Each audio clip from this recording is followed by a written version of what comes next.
অসমৰ জনপ্ৰিয় কণ্ঠশিল্পী আমাৰ সকলোৱে হাৰ্থব জুবিন গাৰ্গৰ খবৰটো বাৰু আপোনালোকে পাইছেনে?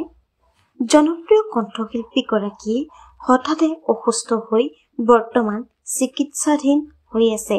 জনপ্ৰিয় কণ্ঠশিল্পীগৰাকী হঠাতে কি হ'ল আপোনালোকক সবিশেষ জনাম আজি এই ভিডিঅ'টোৰ জৰিয়তে। গতিকে ভিডিঅ'টো অলপো স্কিপ নকৰাকৈ শেষলৈকে চাই থাকিব।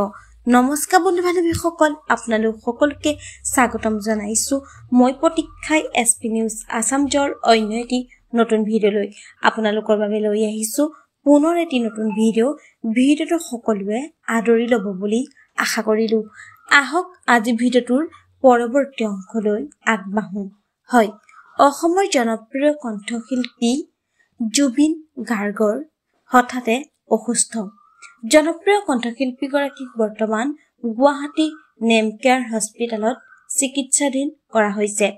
জানিব পৰা মতে জনপ্ৰিয় কণ্ঠশিল্পীগৰাকী অলপ দিনৰ আগতে জ্বৰত আক্ৰান্ত হৈ আছিল।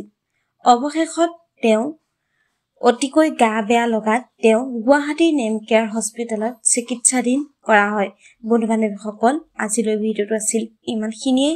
আমিও আমাৰ চেনেলৰ তৰফৰ পৰা তেখেতলৈ প্ৰাৰ্থনা কৰিছো তেওঁ যাতে সোনকালে সুস্থ হৈ পুনৰ আমাৰ মাজলৈ উভতি আহে। ধন্যবাদ।